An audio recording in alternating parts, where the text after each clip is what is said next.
a hero? Every person is faced with a moment in their life where they have to choose to run from adversity or stand in its path and face it head on. That question could not be more clear than 9/11, when our first responders were met with an impossible choice: to run into burning buildings when everyone else was running away. And yet for them it wasn't a choice. That moment came, and without question, without a moment's hesitation, they ran toward the fire, toward the danger, toward sacrifice. 2,977 lives were taken that day, 413 of which were first responders. 343 were firefighters. We honor you.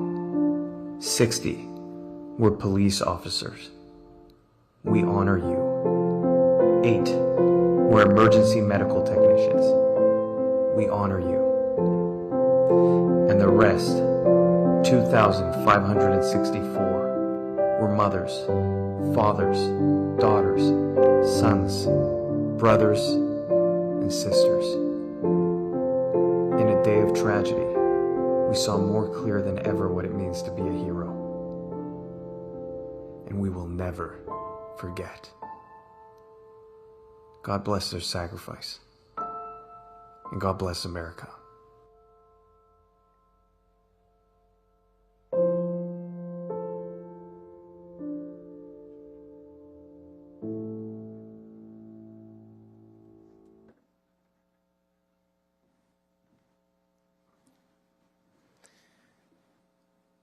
Good morning, ladies and gentlemen. Thank you for joining us this morning at the Central Florida Hotel and Lodging Association's annual Patriot Day Remembrance Breakfast. Today, we pause to remember one of the most tragic days that had a profound impact on our nation's history. On September 11th, 2001, our country was forever changed. 24 years ago, nearly 3,000 innocent lives were taken in an instant, including mothers, fathers, sons, daughters, friends, and colleagues. As we reflect on that fateful morning, we also remember the courage, sacrifice, and unity that rose from the ashes. We remember the first responders who ran towards danger when others ran away, the passengers on Flight 93 who acted with unimaginable bravery, and the countless everyday citizens who reached out to help one another in time of fear and uncertainty. But perhaps most importantly, 9/11 reminds us of our shared humanity. It reminds us that in the moments of tragedy, we are not defined by division, but by unity. It calls us to cherish the freedoms that we hold dear, to honor those we lost by living with purpose, and to ensure that such sacrifice is never forgotten. That is why it's so important for us to continue to honor and never forget those who lost their lives or those who continue to carry the emotional and physical scars of that fateful day in American history. In remembrance of playing throughout today's ceremony is a scrolling slideshow entitled, "We Shall Remember You by Name," which includes a visual memorial and the names of each of the 2,997 victims of September 11th. In addition, we will be recognizing our regional heroes in law enforcement, EMS, fire rescue, and hospitality security personnel who have gone above and beyond in the line of duty. Each of these dedicated Central Florida individuals serve as our first responders in an emergency and, unfortunately, when tragedy strikes. As a symbol of remembrance of that fateful day, to my right and to your left, courtesy of the Ocoee Fire Department, is a steel beam from the World Trade Center in New York City. Also to my right, you'll notice an empty table and a place setting. The table symbolizes the first responders who are missing from today's event. The table is set for one, though the number is many. The chair is empty, as they can no longer join us.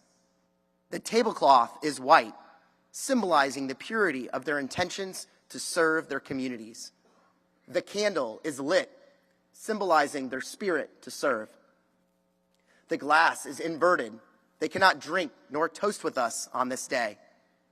The salt upon their plate is symbolic of their tears. The red rose displayed in a vase reminds us of the life of each of these missing and their loved ones left behind. They will always be a part of our family. The purple ribbon tied prominently to the vase represents our strength in healing. A slice of lemon on the bread plate to remind us of their bitter fate. In honoring them, each of them, all of them, I invite each of you to please stand and silently face their table, the table where they should be sitting with us today.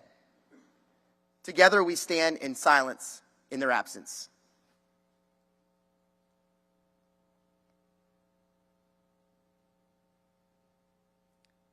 Thank you. We will never forget your ultimate sacrifice. So now I ask each of you to remain standing for the presentation of our colors by today's honor guard, consisting of members of the Orange County Fire Rescue Department and the City of Orlando Fire Department honor guard and pipe and drum. This will be followed by the Pledge of Allegiance and our national anthem performed by the Apopka High School's Darter Chorus. And lastly, today's invocation by Orlando Police Department Chaplain Jonathan Ferrant.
Definition of a patriot: a person who vigorously supports their country and is prepared to defend it against enemies or detractors.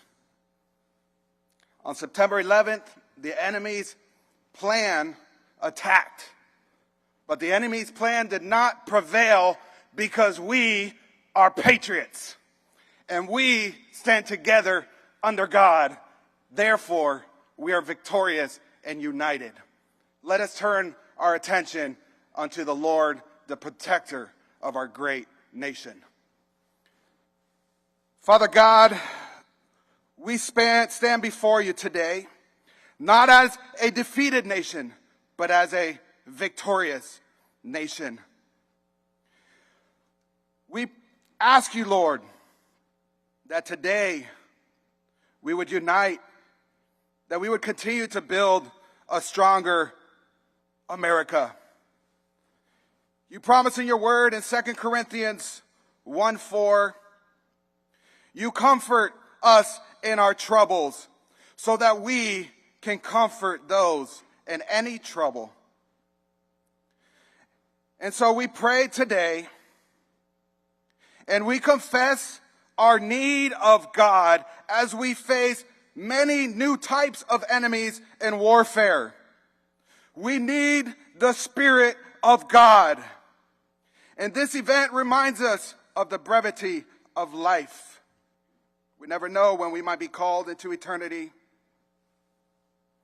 Many that day went to work, didn't realize it would be their last. So today we commit ourselves to you, God. We commit ourselves to the foundation, which is our trust in you. Give us strength to endure these difficult times. Lord, we pray today for our local patriots, the fire department, the police departments, and the emergency responders. Lord, give them strength, protect them, and God, give them the courage to continually fight against all enemies. In God's name we pray.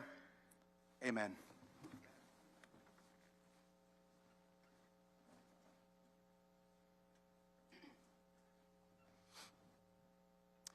Thank you so much for that amazing performance by the National Anthem, by the Apopka High School Darter Chorus, and that wonderful invocation by Chaplain Ferrant.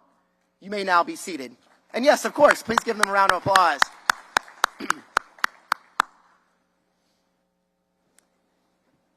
So on behalf of the Central Florida Hotel and Lodging Association and the CFHLA Security and Safety Council, I would like to officially welcome you to the 2025 Patriot Day Remembrance Breakfast. At this time, I would like to invite up to the stage today's honorary chairman, Orange County Deputy County Administrator and Director of Public Safety, Danny Banks. In 2000, hold your applause for just a second. And in 2019, Director Banks was appointed by the Orange County Mayor, Jerry Demings. Prior to assuming his role, he served a 25-year career in law enforcement in Central Florida, including the Orange County Sheriff's Office and the Florida Department of Law Enforcement. During his time with FDLE, Director Banks served as a special agent in charge of the Orlando Regional Operations Center. He served as a member of the agency's command staff for 12 years and was the state police incident commander during the response to the Pulse nightclub terrorist attack in June of 2016. In his current role, Director Banks oversees the operations of multiple public safety departments within Orange County, including the Orange County Fire Rescue Department, Orange County Corrections Department, and the Office of Emergency Management. Furthermore, he maintains the oversight of the county's Health Services Department, which provides the safety and wellness resources to the citizens of Orange County. Now, ladies and gentlemen, will you please join me in welcoming to the podium our 2025 Honorary Event Chair, Director Danny Banks from Orange County Government.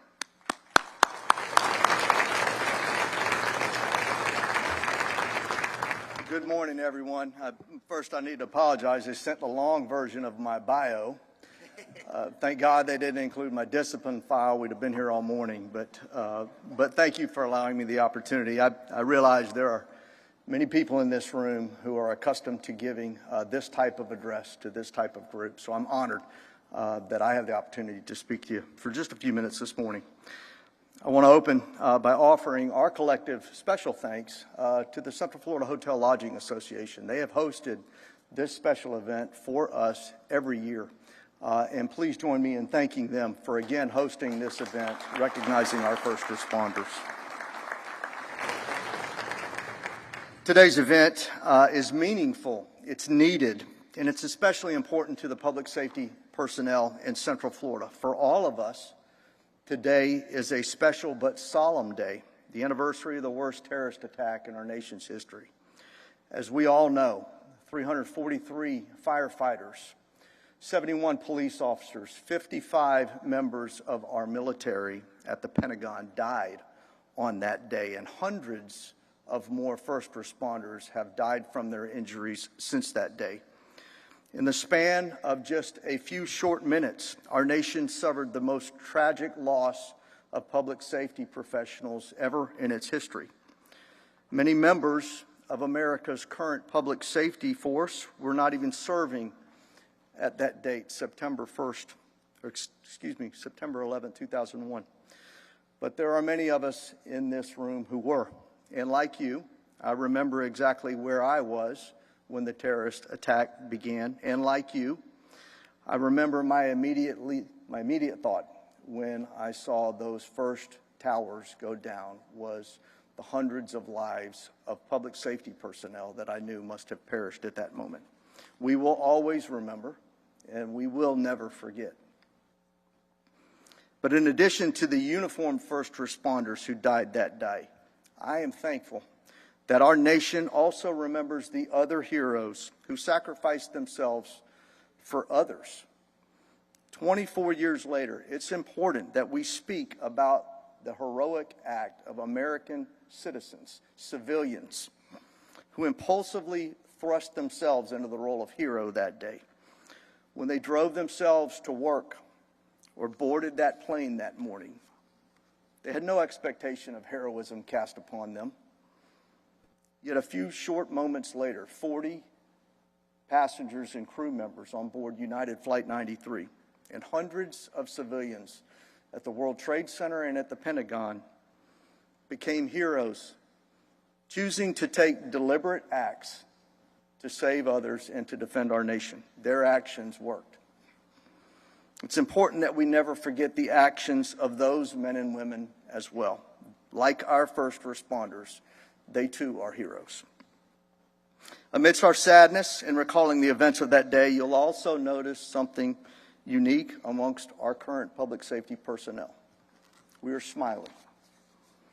We're smiling because we know that today, throughout our nation, and particularly here in Central Florida, our first responders are every bit as prepared to sacrifice their lives as the men and women who did so on September 11, 2001.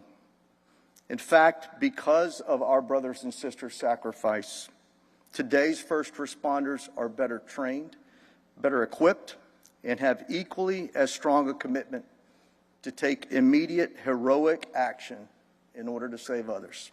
It is our way, it is our commitment, and it is our solemn vow to never let evil win. So we smile, knowing the strength of our resolve and that the strength of the men and women who died on September 11, 2001 is within our shoulders. We will always win, and we will never forget. Ladies and gentlemen, whether you are a member of a public safety or military organization or not, if you share that resolve with me to always win, please stand and be recognized.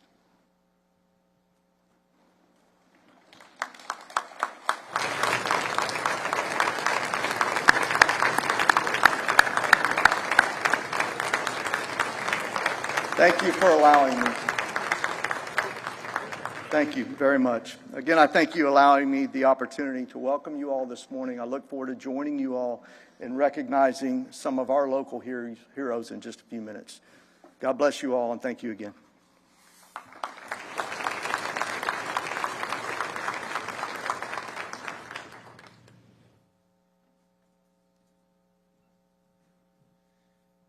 Thank you so much, Director Banks, for your outstanding leadership and support of today's breakfast. And now it's my distinct privilege to officially welcome several of our Central Florida elected leaders and representatives who are in attendance today. So as I call your name, I invite each of you to stand and be recognized. And we have a long list, so we're going to move through them as quickly as we can. From the Florida Senate, State Senator Keith Trunow, District 13. From the State Senate, State Senator Kristen Arrington, District 25. From the Florida House of Representatives, State Representative Erica Booth, District 35. State Representative Doug Bankson from District 39. State Representative Johanna Lopez, District 43. State Representative Rita Harris, District 44. And State Representative Leonard Spencer, District 45. From Orange County Mayor Jerry L. Demings. Orange County Commissioner, District 3, Myra Uribe. Orange County Commissioner, District 4, Maribel Gomez Cordero. Orange County Commissioner, District 6, Mike Scott. Orange County Clerk of Courts, Tiffany Moore Russell. Orange County School Board Chair, Teresa Jacobs. Orange County School Board Member, Alicia Ferrant. Orange County School Board Member, Melissa Bird. Orange County School Board Member, Ann Douglas. And Orange County Sheriff John Mina. From Osceola County Commissioner, District 3, Brandon Arrington. Osceola County School Board Member, Paula Bronson. Osceola County School Board Member, Beth Zaida Garcia. Osceola County School Board member Heather Cahoon, and Osceola County Sheriff Christopher Blackman. From Seminole County Commissioner District 2 Lee Constantine. From the City of Orlando, Commissioner District 1 Jim Gray. Commissioner District 2 Tony Ortiz. Commissioner District 3 Robert Stewart. And Commissioner District 5 Shan Rose. From the town of Windermere, Mayor Jim O'Brien. And we have representatives from the offices of U.S. Senator Rick Scott and Florida House of Representatives District 46. Can we give them all a big round of applause?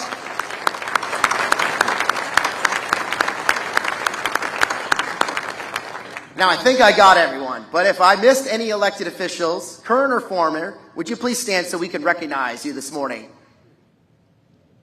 I think I did pretty good. All right, great. Thank you again. And please join me in one final round of applause as we recognize each of these outstanding Central Florida leaders.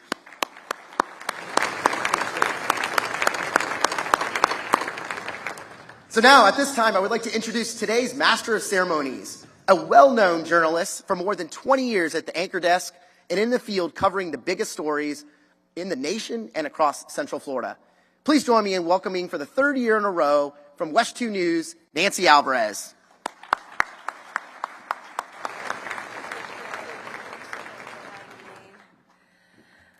Good morning, everybody, and thank you so much for having me back for this incredibly special event. Thank you, Robert, and again, welcome everyone to the 2025 CFHLA Patriot Day Remembrance Breakfast as we honor our American heroes and gather to remember the tragic events of 9/11. So they asked me to give you some personal comments. They do this to me every year, and every year I have no script. I just want to speak to you from my heart and tell you sincerely that it's a tough time to do the news, right? Anywhere you are in this country, it is a tough time to get on TV every single afternoon and repeat some of the events and honestly some of the rhetoric that is all over our country, as we know. And it's a tough time to do that and be a mom and get home to a 14-year-old and a 12-year-old who have a lot of questions about what's going on in our world and in our country. And it's moments like this, and it's looking out at all of you that fuel me to do a better job at both of those things.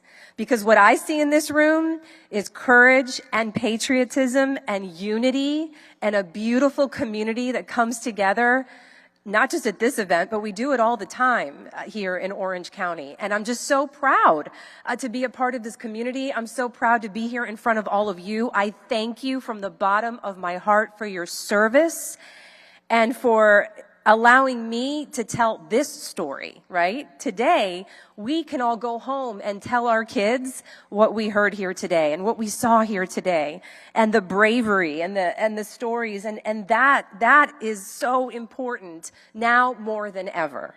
So I know Orange County TV is rolling on this whole thing. You know, show it to your kids this weekend. Talk to them about it. Share it on social media, because what I see here in this room is beautiful and it's inspiring.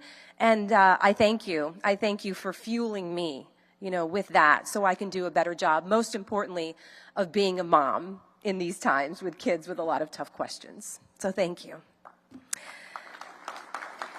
And next year, I'll have a script. Next year, I'll script it out, I promise. Over the last 22 years, Radio 1 has proudly served as the presenting sponsor for this Patriot Day Remembrance Breakfast. And now I'd like to introduce to the podium, representing our presenting sponsor, Radio 1, our friend Brian Tamuka.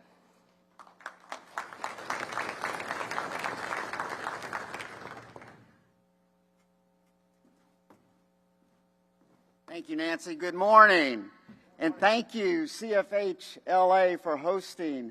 And thank you, all of the first responders, security personnel, and veterans who are in attendance today.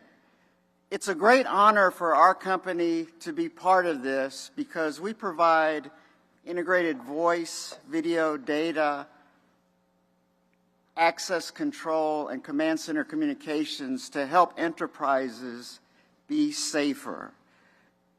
We are grateful to remember those patriots who protect and preserve our freedom. Thank you so much for coming. It's wonderful to see everyone. I hope you have a fantastic Patriot Day, and may God bless the United States of America.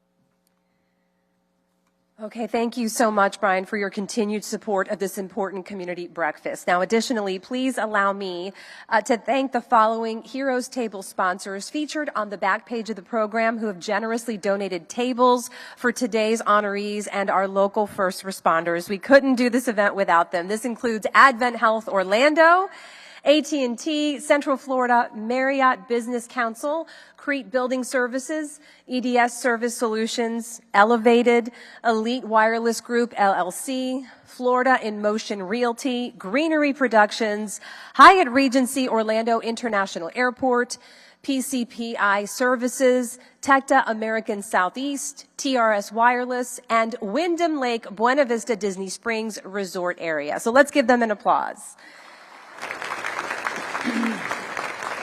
Furthermore, please join me in thanking Mark Paulit, Jessica Merchick, and the entire staff here at the Doubletree for hosting us this morning for this incredible event. It's a lovely breakfast. They do it every year. So we'd also like to thank Orange TV for their continued partnership by streaming and recording this morning's program. I gave you guys a plug. I want people to watch this later and share it. And moreover, please help me thank the following CFHLA members for their in-kind contributions: Britt Runyon Studios, Encore, Greenery Productions, and for this morning's stage decor, Global Sourcing International. Lastly, let's take a moment to recognize you guys, the nearly 160 Central Florida law enforcement, EMS, fire rescue, and hospitality security personnel in attendance here this morning. So thank you for being here. I ask that all EMS, fire rescue, law enforcement, hospitality, security personnel, including city and county police and fire chiefs, let's stand one more time. I know you guys love doing this. Let's stand one more time to give you a big round of applause as we express our sincere appreciation for your dedication and commitment to our community.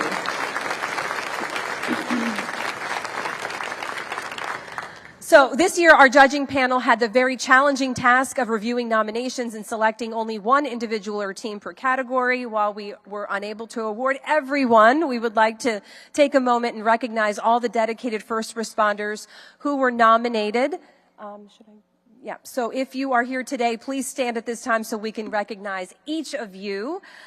First, those nominated for Lifetime Achievement: Chaplain Dr. Barry Brandon, Orange County Fire Rescue; Captain Joseph Carter, Orange County Sheriff's Office; Master Police Officer Glenn W. Ford Jr., Kissimmee Police Department; Sergeant Steve Harmon, Apopka PD; Lieutenant Dan Madden, Orlando Fire; Officer Victor Sanchez, Claremont Police Department; and Deputy Chief Kirk Zilke, St. Cloud Police Department.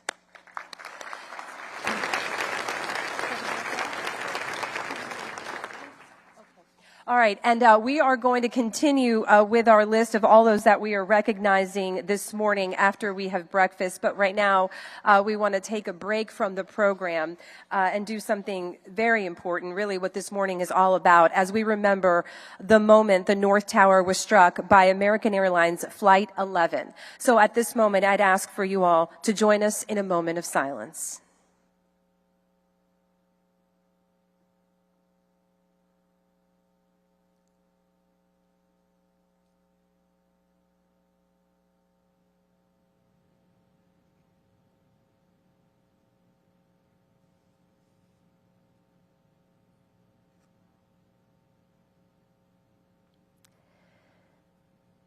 Thank you. We are going to take a moment to pause for breakfast and some good conversation. Enjoy everyone at your table, and we'll be right back and continue the program. Thank you.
All right, everyone, welcome back. We want to continue with our program. Be respectful of your time. We know everyone probably has to head to work after this. We hope you enjoyed your breakfast. We are going to continue at this moment, if we can have your attention, to recognize today's nominees. They're all heroes, and we want to make sure that you hear their moment when we mention their names. So continuing on, our next category this morning is for heroism. And this morning we're recognizing Officer Clarence Eade of the Orlando Police Department, Sergeant Matthew Fields from the Castleberry Police Department, Firefighter Edward Haynes from the Orlando Fire Department, and Deputy Michael Heller from the Osceola County Sheriff's Office. So let's give them an applause for their recognition for heroism. And for life-saving, members of the Seminole County Fire Rescue Engine 36, Engine 12, Special Operations, and Battalion 3. And that includes Battalion Chief Chris Baker, Lieutenant Alan Ward, Lieutenant Derek Zink, Engineer Taylor Evans, Engineer Charles Morales, Firefighter Brooke Davis, and Firefighter Manuel Declet, and Firefighter Paramedic David Lapp. Deputy Sheriff Gibran Bakshi, Seminole County Sheriff's Office, Corporal Bradley Smith and Officer Timothy Corey from the Orlando Police Department, Deputy Christopher Hall from the Osceola County Sheriff's Office, Officer William Harrison, Sanford Police Department, and Firefighter Seth Torres from the Orlando Fire Department. A round of applause for them. And lastly, this category for life-saving in hospitality, Mario Beretta, Marriott Village Orlando, John Dilio, Holiday Inn Club Vacations, Orange Lake Resort, Sean Harrington, the Crown Plaza Orlando downtown, Melissa James, Wyndham Lake Buena Vista, Disney Springs Resort area, and Dimitri Quilau and Luis Vega from Hilton Orlando. So please join me in another round of applause for these dedicated law enforcement, fire rescue, and hospitality security personnel. We thank them for their service and their heroism every day. Today's keynote speaker is Walter Lynch. He is a former New York Police Department detective.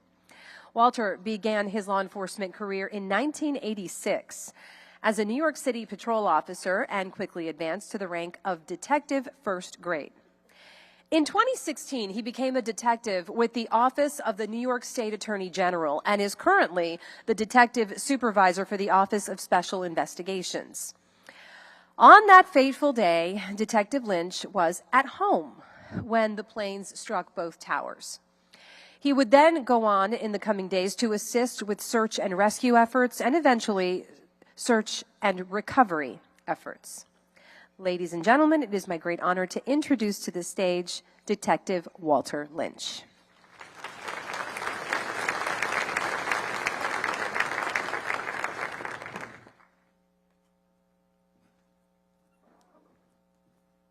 Thank you. Just want to start by saying that the photos that were up here brought back a lot of emotions. It's important that we have these events in order to recognize the first responders, the works that they do, the sacrifices that they make, and the commitments that they have to one another. Let me begin. Good morning and thank you to everybody. I'd like to begin by extending my appreciation to Kim Gordon and the Central Florida Hotel and Lodging Association for inviting me to this event. On this day, as we come together to remember victims of 9/11 and praise the work of first responders, days and events like this are so important to show the appreciation to first responders, to show that their dedication is not wasted, the commitment to each other to keep us all safe. We must not forget the work the first responders both did on 9/11 and from the days thereafter. I want to congratulate all the recipients today for a job well done. But most importantly, I want to congratulate all the first responders for all they do. Let me start by telling you a little bit about myself. I have 39 years in law enforcement, 30 of which was with the NYPD. I finished my career as a first-grade detective. And for those of you that don't know the rank structure in the NYPD, that would be like a lieutenant, only without the hassles. Over those 3 decades, I worked in a variety of assignments, starting in patrol, going into anti-crime, working undercovers, going into narcotics, and then eventually winding up back in the Detective Bureau, where I spent the bulk of my career. There I investigated violent crimes, including felony assaults, sex crimes, and homicides. Of course, my career, over the course of my career, I witnessed extraordinary events. I had the privilege of helping to protect presidents, popes, and visiting dignitaries. I also worked on some of the most high-profile cases in the city. But alongside those remarkable moments, I also saw the dark side of humanity, the harm people bring to one another, and the pain the families have to endure. Of course, no reflection of my career would be incomplete without speaking about 9/11. Like all New Yorkers, I will never forget that day. The shock and the fear, the unimaginable destruction. As a member of the NYPD, I found myself in the front lines. On the morning of September 11th, I was like many others, preparing to take my twin daughters to the very first day of school. While in the shower, my wife came into the bathroom and told me that I was being ordered into work because a plane had just struck the World Trade Center, and they were expecting mass casualties. I never gave it another thought. I didn't even think it was an attack on America.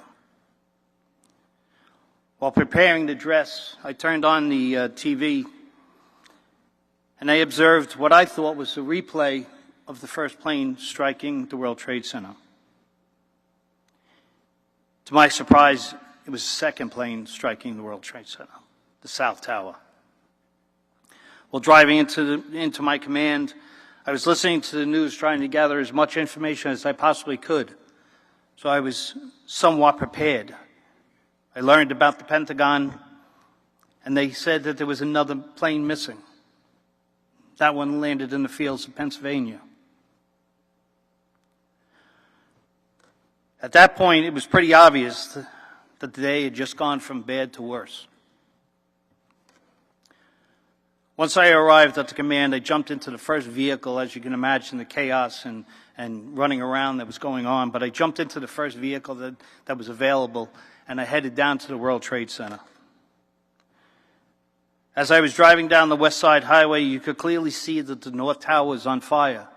There was a gaping hole in the upper portion of the World Trade Center. The South Tower is now missing from the skyline. There was a haze in the air from the collapse of the previous tower, and the site started to look like a war zone. After I exited the vehicle, I ran to try to find my unit who was already down there, but didn't get very far. Suddenly, the ground began to vibrate like I never felt before in my life. People were yelling, "It's coming down." I don't remember looking up, but I did know that I had to take cover. I crouched down and pressed my back up against the engine block of a marked police vehicle, like we're taught when we're in a gunfire. I was just trying to protect myself, just trying to save my own life at that particular time. The sound of the buildings collapsing grew louder and louder. Then it suddenly stopped.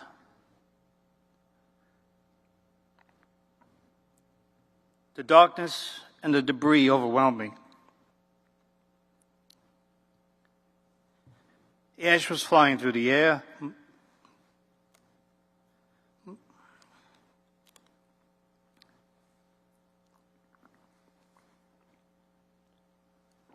My visibility was very little. I couldn't see my hand in front of my face. I knew the collapse was over, but the breathing and visibility became increasingly difficult. I realized I survived, but that I needed to stay still, not wanting to become disoriented in the fog or the haze. All around me, I could hear people crying, coughing, or screaming for help. In the background,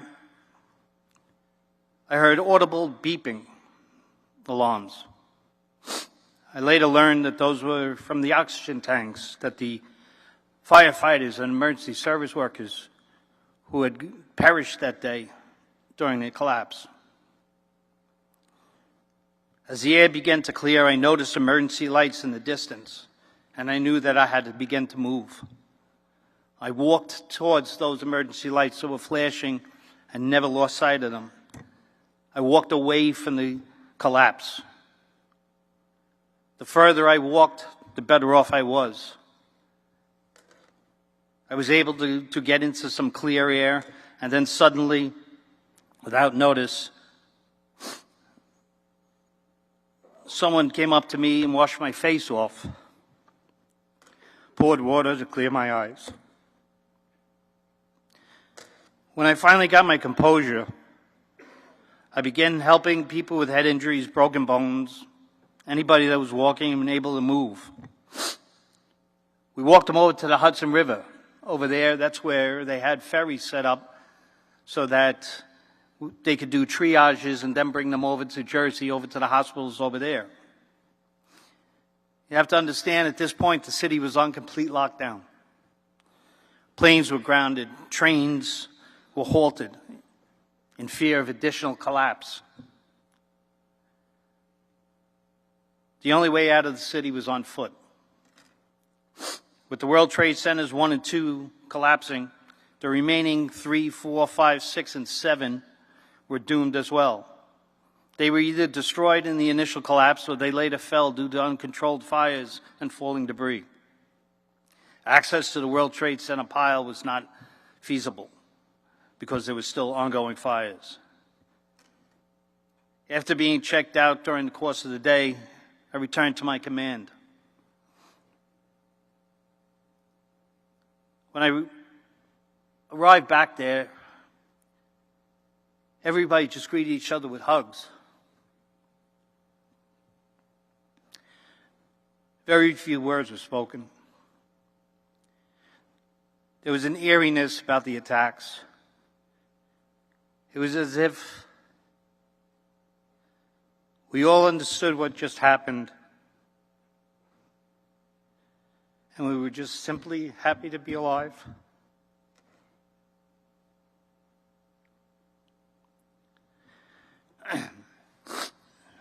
As the afternoons turned into the evening, the grim reality began to settle in.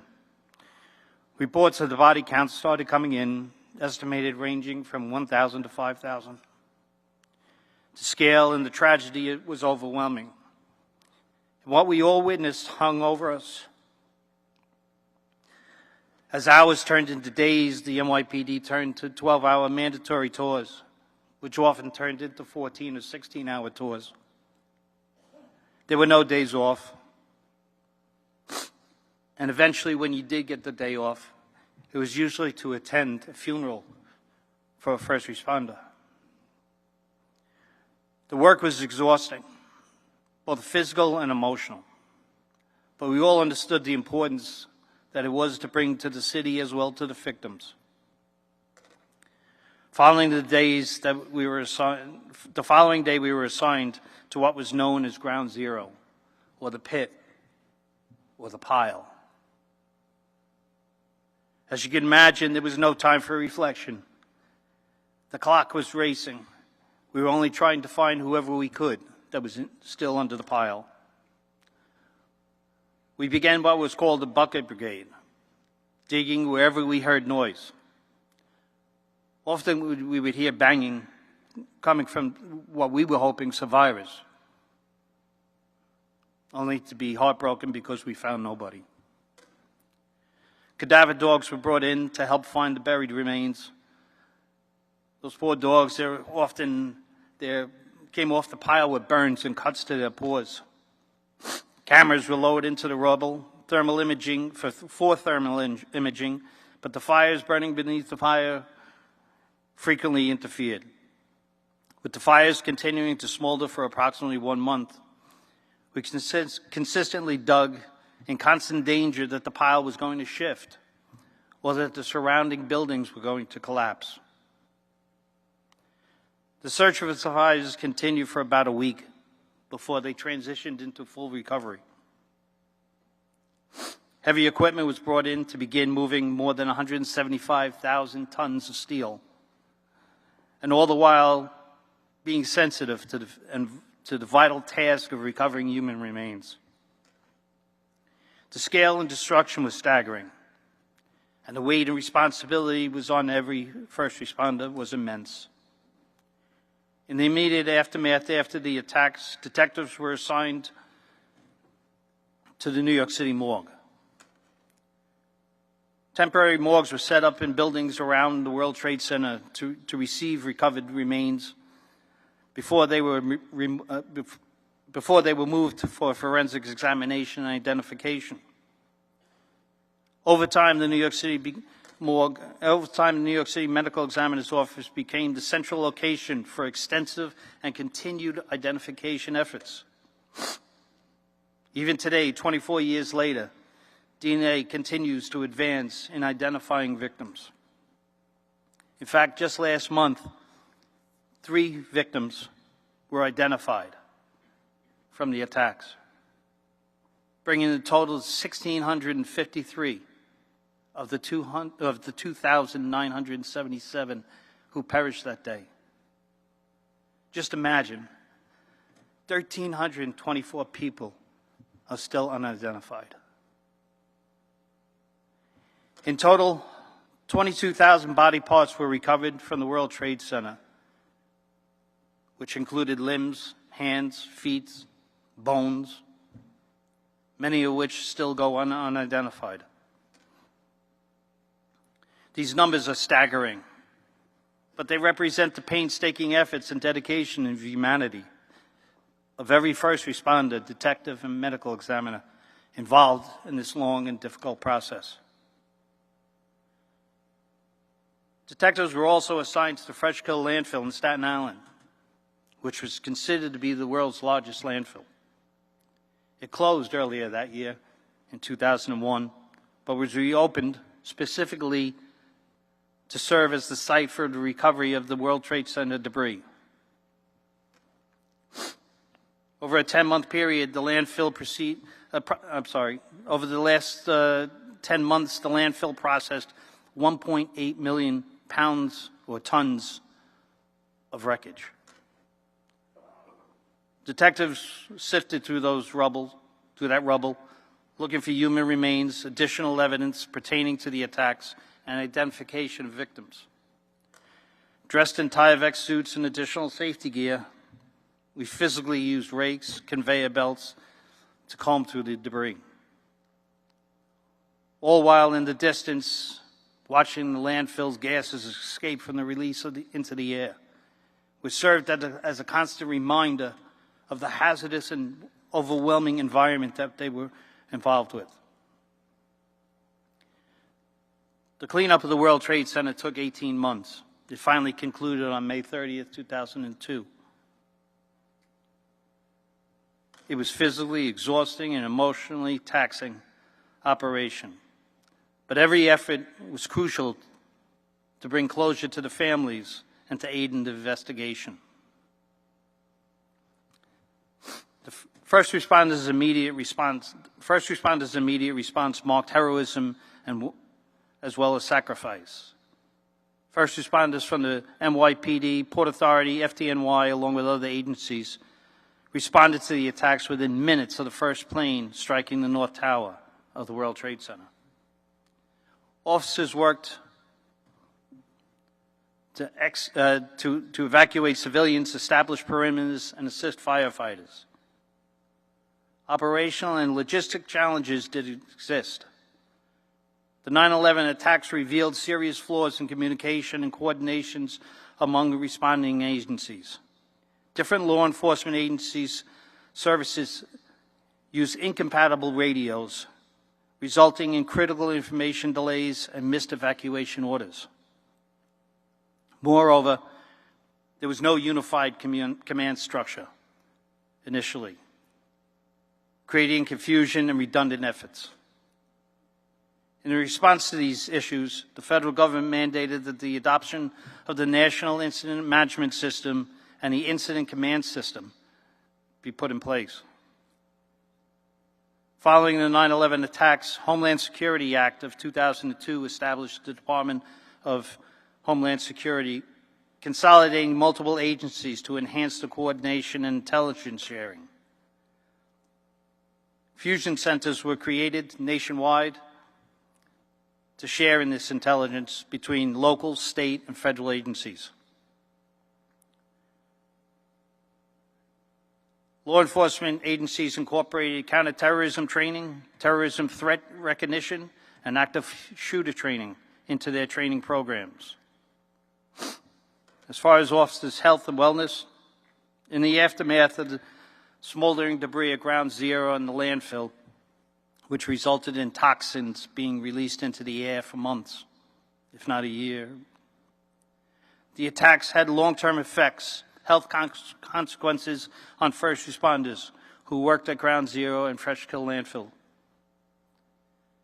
Many of them have developed respiratory illnesses, cancer, and chronic conditions due to the prolonged exposure to those dust and toxic debris. On September 11th, 23 NYPD officers, 37 Port Authority police officers, and 343 firefighters were among those who perished. The number of first responders from these 9/11 related illnesses has now surpassed the entire number lost that day.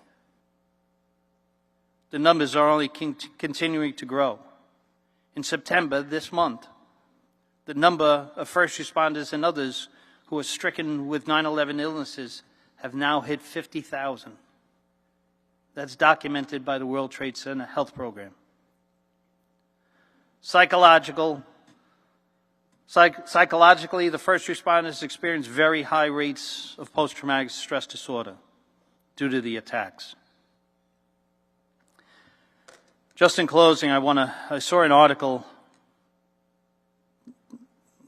that I kept with me. It appeared about a year after the attacks. It was a little article that was in a U.S. newspaper. It wasn't loud or dramatic, just simple and unforgettable. And it read, "You may have heard of the CEO of a major corporation who survived the attacks because he took his preschool child to school that day. Another man lived because it was his day to bring donuts. One woman was late because her alarm clock didn't go off. Someone got stuck in traffic on the Jersey Turnpike. One missed the bus. Someone went back to answer the phone. But the one that struck the author the most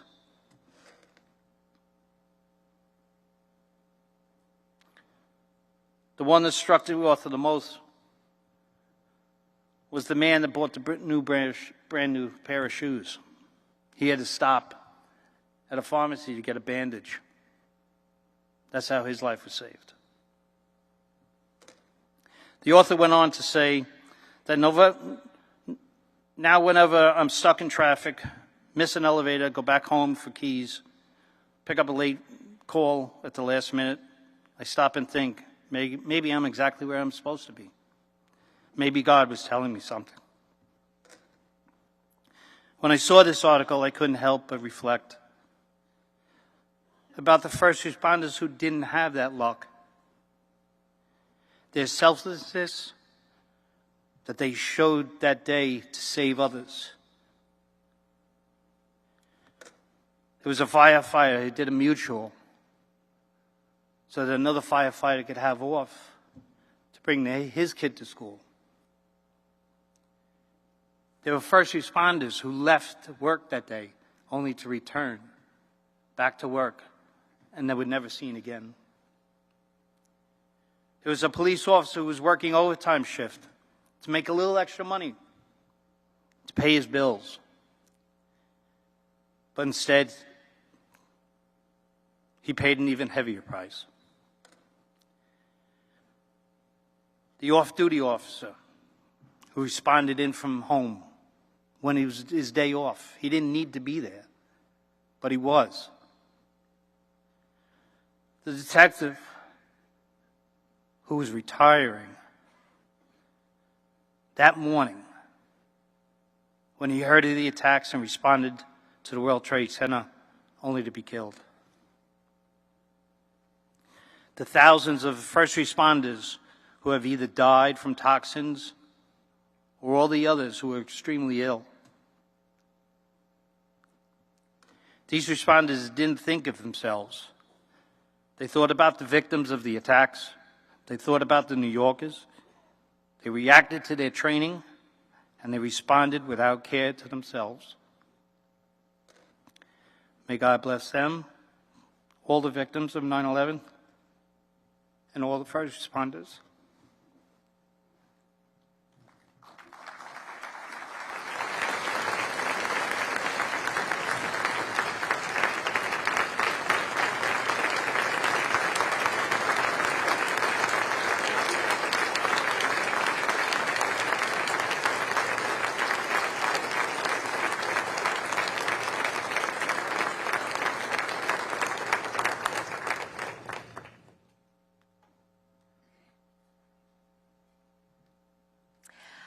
On behalf of everyone in this room who I know was so deeply moved, thank you, Walter, for sharing your powerful story with us during today's time of reflection and remembrance. That right there is what this is all about. So thank you very much. At this time, I'd like to reinvite Director Banks and CFHLA President and CEO Robert Agrusa to join Walter and I on stage for the awards presentation. So we're going to get underway with some incredible stories and recognitions this morning. So this morning, as we begin distributing awards, we are proud to honor our local Central Florida heroes who have really gone above and beyond the call of duty within their respective areas of service. Our first award this morning is the Heroism Award in Fire Rescue EMS. On March 3rd, while off-duty, firefighter Troy Parker came upon the scene of an accident which appeared to have occurred moments before he arrived. Firefighter Parker quickly pulled over to assist and identified a vehicle with one occupant trapped inside, submerging into a retention pond. Acting quickly and with exceptional courage, firefighter Parker entered the water to extricate the driver from the car, striking the damaged window with his own hand until he was able to reach the driver. He worked to release the occupant while the car continued to submerge and roll onto its roof, pulling both of them underwater. Demonstrating remarkable courage and strength, firefighter Parker successfully extricated the occupant from the car and swam both of them to shore, where bystanders assisted them out of the water. He quickly assessed the patient, who was alert until responding units arrived to provide further care. Firefighter Parker's swift actions represent the highest standard of professionalism, courage, heroism, and selfless service expected of a firefighter, even when off duty, because you never really are, right? It is my absolute honor to present the Heroism Award in Fire Rescue EMS to firefighter Troy Parker of the Osceola County Fire Rescue and EMS.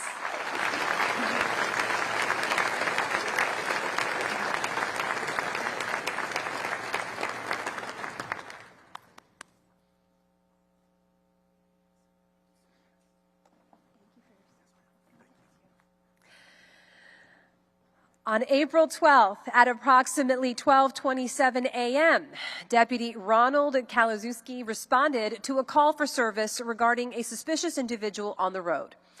Upon arrival, Deputy Kalazewski located the individual standing in the middle of the road and initiated contact. During the encounter, the individual became visibly agitated and suddenly ran toward a nearby home, attempting to force entry while the homeowner struggled to keep the door closed.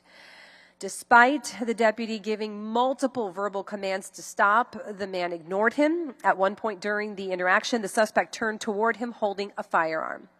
Recognizing the immediate threat to himself and the residents, Deputy Kalazewski acted decisively, using deadly force to neutralize this armed suspect.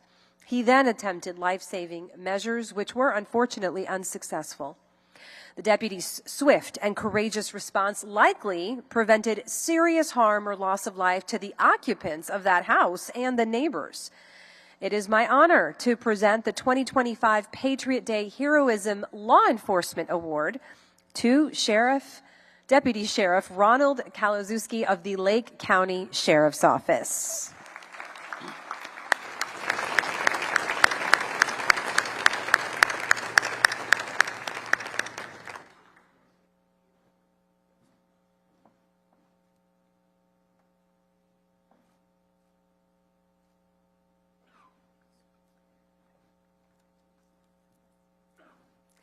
Today's third honoree is for the Distinguished Service Award. Last year, Officer Adriel Rivera Aponte of the UCF Police Department responded to a call for service with a reported suicidal person sitting on the ledge of one of the tallest parking garages on UCF's main campus. As the first police officer to arrive on scene, Officer Rivera Aponte assessed the situation and knew he had to act quickly to save this person's life. Realizing it was a former student, Officer Rivera Aponte approached the suicidal individual as they dangled 7 stories above a concrete sidewalk.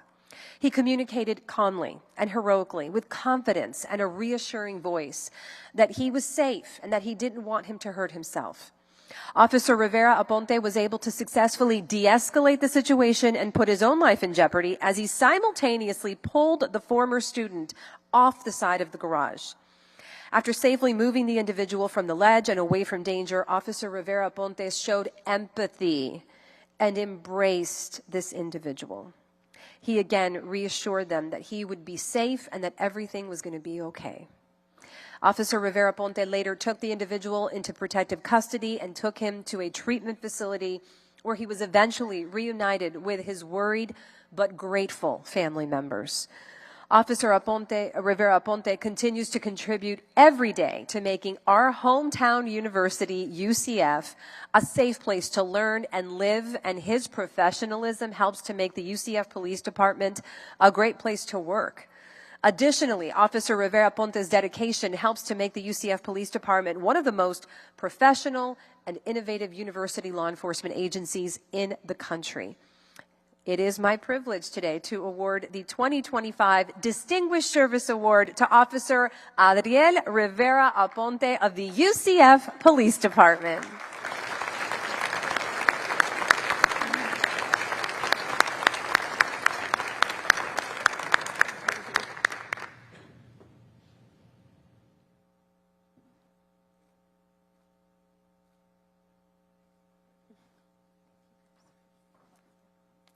Our next award winners are with the Seminole County Fire Department in the Life-Saving Fire Rescue EMS category.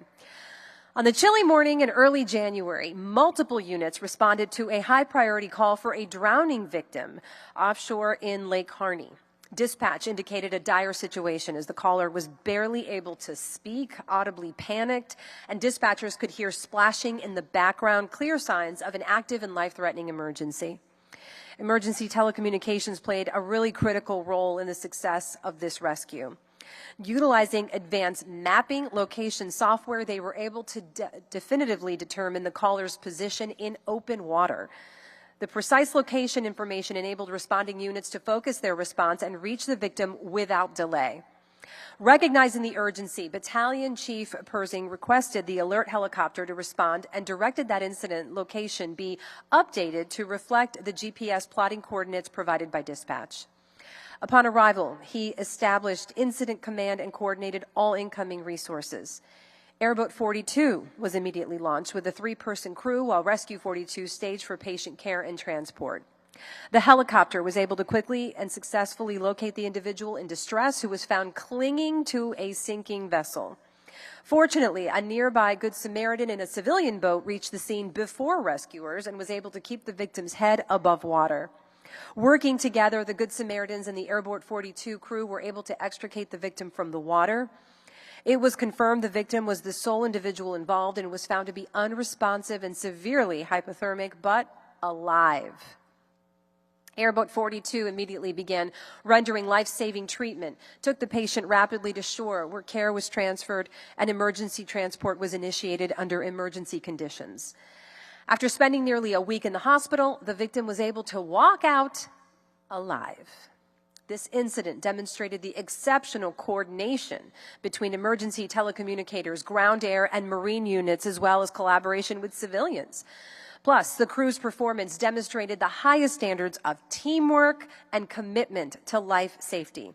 There is no doubt the rapid, decisive, and professional actions taken by all involved contributed to a successful rescue outcome under extremely time-sensitive and hazardous conditions.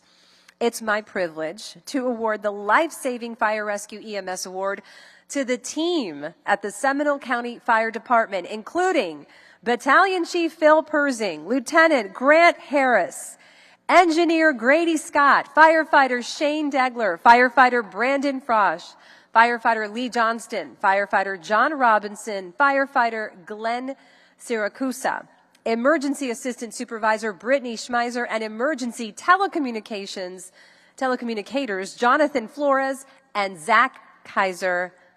A huge round of applause for these heroes this morning.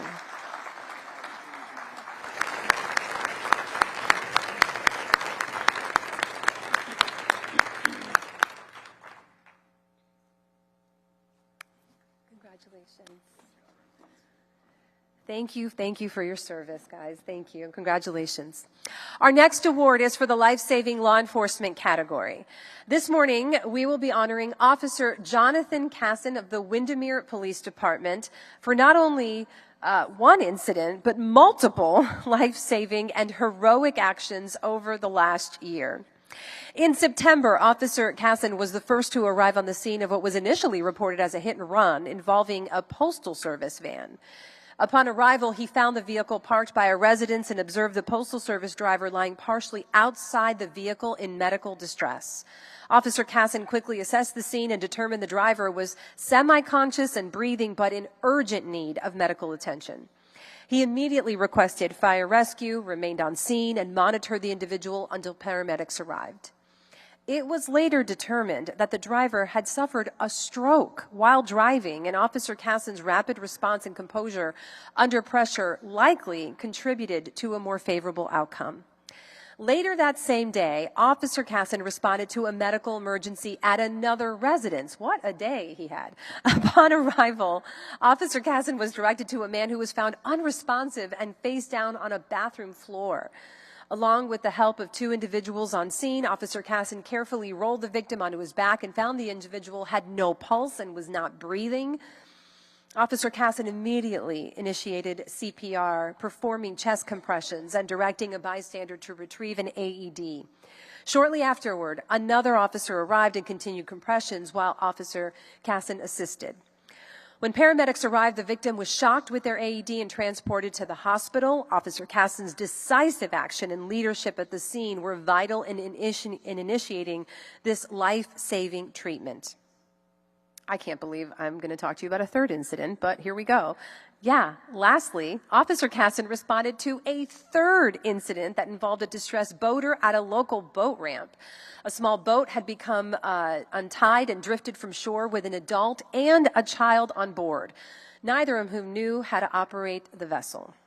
The situation quickly became dangerous due to deteriorating weather conditions. Without hesitation, Officer Casson entered the water and waded out to the unsecured boat. Risking his own safety, he successfully reached the vessel, secured it, and manually pulled it back to shore. His swift and selfless actions ensured both returned safely and prevented what really could have been a tragedy. These 3 stories are just a sample of the courage, compassion, and professionalism that Officer Casson consistently demonstrates in high-stakes situations. His repeated acts of valor and service, often in chaotic and dangerous environments, reflect the highest standards of law enforcement. For his extraordinary efforts, I am so proud to honor Officer Jonathan Casson of the Windermere Police Department with this year's Life-Saving Law Enforcement Award. Let's give it up for this hero.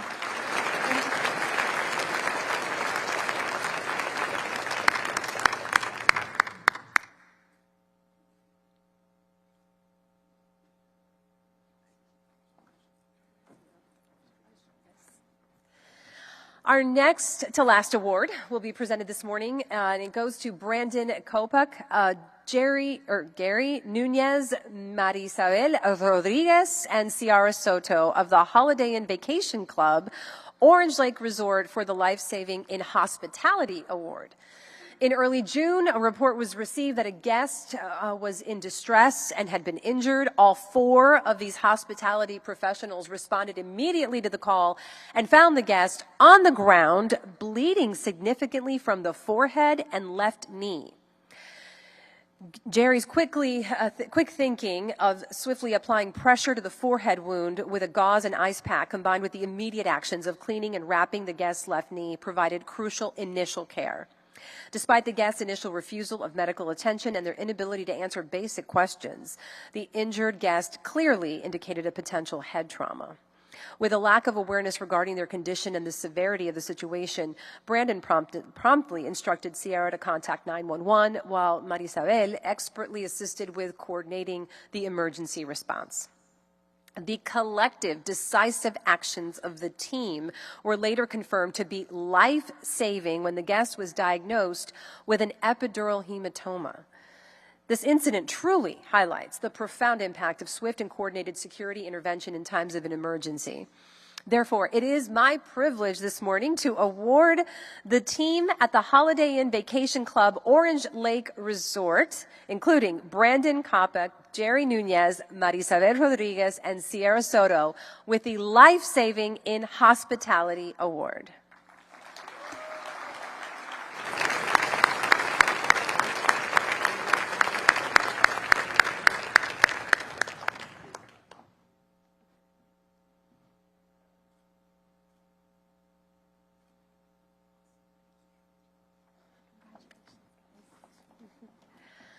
And now we've arrived at our final award this morning, which is for the Lifetime Achievement Award. This year's award is being presented to retired Master Police Officer Damon Barnes of the Orlando Police Department. Officer Barnes has dedicated nearly 30 years of public service, including a distinguished 25-year tenure as a school resource officer.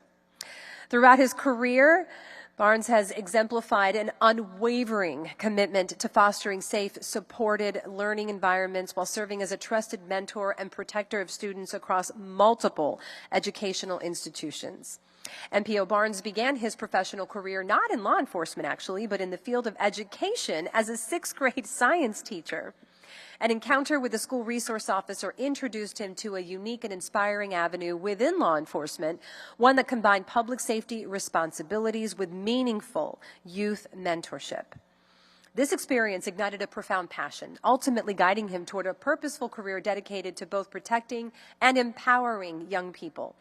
Then in 1996, MPO Barnes joined the Orlando Police Department, and his early assignments included patrol duties, service in the Paramore Bike Unit, and work within the Neighborhood Patrol Unit. After concluding his early assignments, MPO Barnes achieved a significant professional milestone by fulfilling his aspiration to become a school resource officer in 2000. Over the next 25 years, he served at numerous schools throughout the Orlando area, including Memorial Middle, Jones High School, Edgewater High, Dr. Phillips High School, and Orange Center Elementary. At each post, MPO Barnes consistently demonstrated a dedication to creating secure and welcoming environments, building lasting relationships, and offering steadfast support and mentorship to students from diverse backgrounds. MPO Barnes' expertise and professionalism were further recognized when he earned the esteemed designation of School Resource Officer Practitioner after successfully completing the rigorous 130-hour certification course offered by the Florida Crime Prevention Training Institute. His ongoing commitment to professional development and excellency significantly contribute to raising the standards and effectiveness of SRO operations within OPD. In addition to his official duties, he is engaged in numerous community mentorship initiatives, including with the Teen Police and Fire Academy and 5 years of involvement with the Dueling Dragons of Orlando, a pioneering program to foster positive relationships between inner-city youth and law enforcement through the sport of dragon boat racing. MPO Barnes was honored with induction into the YMCA Black Achievers Program, a testament to his exceptional dedication to youth development. Throughout his entire career, he has earned widespread recognition for his steadfast commitment to community service and professional excellence, including winning the Orlando Police Department's Community Service Award on no less than 4 occasions. Upon his recent retirement in June, his entire school threw a going-away party, and the students cheered in unison, "You are the best. You are the best." Additionally, when his retirement was announced on the Orlando Police Department's social media page, he received over 400 comments, with many offering a personal thanks and deep gratitude for his work. MPO Barnes' enduring legacy is one defined by compassion, integrity, and a heartfelt conviction in the transformative power of mentorship. It is with great pleasure to present this year's Lifetime Achievement Award to retired Master Police Officer Damon Barnes of the Orlando Police Department.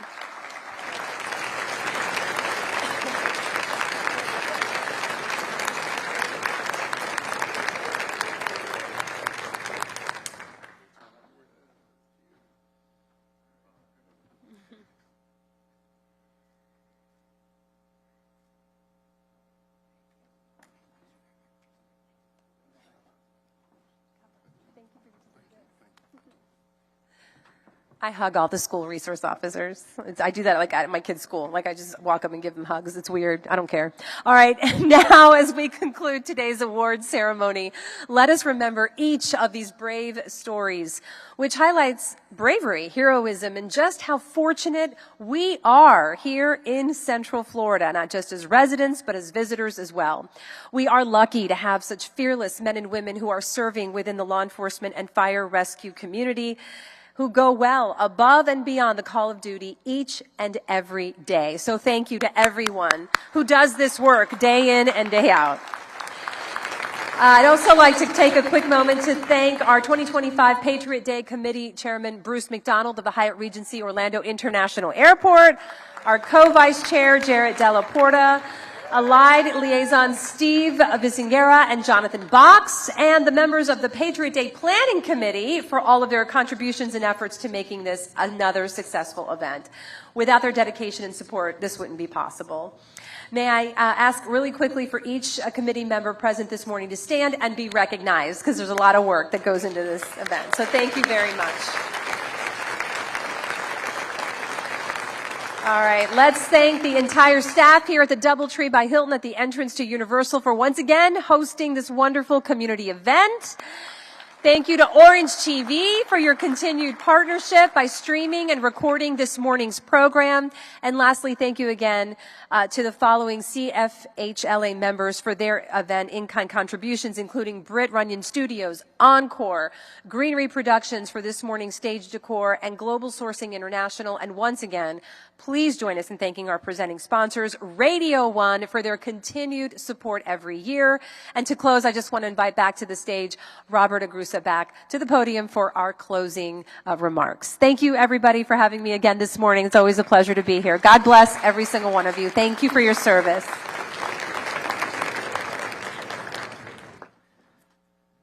Wow, ladies and gentlemen, can we give her a big round of applause here? She was an outstanding MC. From West 2 News, Nancy Alvarez. So now as we end the year of our program, let us honor the memory of the fallen or who were injured on 9/11, while continuing to express our deepest gratitude for those who served and sacrificed, and renew our commitment to building a brighter future that reflects the very best of who we are as Americans.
Thank you all so much for attending today's 2025 Patriot Day breakfast.